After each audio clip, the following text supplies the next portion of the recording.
Assalamualaikum warahmatullahi wabarakatuh. Perkenalkan, saya Tania Octavia dari Program Studi Pendidikan Ekonomi. Saya berasal dari Fakultas Tarbiyah dan Keguruan. Saya ingin menuntaskan tugas dengan mata kuliah Pengantar Ilmu Ekonomi dengan dosen Bapak Hendra Riovita MM. Di sini saya akan menjelaskan sedikit tentang pengangguran. Seperti yang kita tahu, pengangguran adalah orang yang tidak memiliki pekerjaan atau penghasilan tetap. Di sini diartikan bahwa situasi ketika orang tidak memiliki pekerjaan, pengangguran, golongan dari angkatan kerja yang belum melakukan kegiatan yang bisa menghasilkan uang. Pengangguran itu tidak terbatas pada orang yang belum bekerja. Pada data Badan Pusat Statistik atau BPS menunjukkan bahwa jumlah pengangguran di Indonesia pada Februari adalah sebesar 8,40 juta penduduk. eh, Penyebab dari pengangguran itu sendiri adalah pertumbuhan ekonomi yang jauh lebih kecil dibandingkan pertumbuhan angkatan kerja.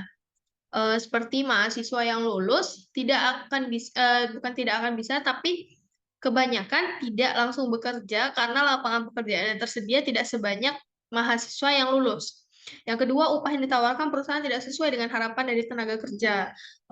Gaji yang ditawarkan oleh perusahaan tidak sesuai dengan eh, bakat dan kemampuan yang dimiliki oleh pekerja, informasi pekerjaan yang kurang efektif, serta tekanan demografis dengan jumlah angkatan kerja yang tinggi. Yang kelima, rendahnya tingkat pendidikan. Yang keenam, kemajuan teknologi sehingga menggantikan kemampuannya manusia.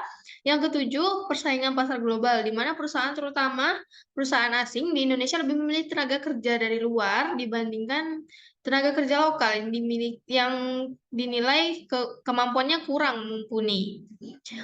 Baik, hubungan pada kenaikan harga BBM dan juga pengangguran ini eh, pada tahun 2019 tahun 2020 itu terjadinya COVID-19, di mana pengangguran terus menurun setelah melonjaknya pandemi. Berdasarkan data tersebut, yakni hingga Februari 2022, angka pengangguran berada di level 5,83%. Kenaikan harga BBM tentu juga berpengaruh terhadap kemiskinan. Kenaikan harga BBM juga membuat harga bahan pokok melonjak naik hingga banyaknya terjadi kejahatan di mana-mana eh, akibat dari COVID-19 kemarin, banyaknya karyawan yang terkena PHK sehingga menyebabkan perekonomian terganggu. Kenaikan harga memukul daya beli masyarakat karena menggerek berbagai harga barang dan jasa lainnya. Dampak dari pengangguran itu sendiri yaitu kegiatan produksinya terhambat, kegiatan distribusi tidak lancar, menurunkan pendapatan per kapita, kegiatan konsumsi berkurang, meningkatkan biaya sosial, serta penerimaan negara menurun.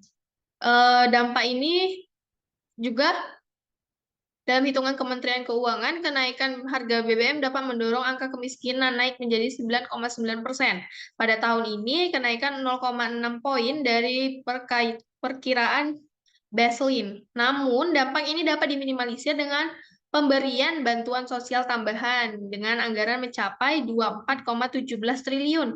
Dengan demikian, angka kemiskinan secara neto justru bisa turun 0,3 poin meski harga BBM naik. Jadi dari naiknya harga BBM ini, pemerintah mengusulkan dengan pemberian bantuan sosial atau bansos kepada masyarakat yang terkena dampak dari naiknya BBM ini, untuk keluarga yang terkena PHK dan sebagainya. Baik, sekian dari penerangan saya tentang pengangguran. Saya akhiri. Assalamualaikum warahmatullahi wabarakatuh.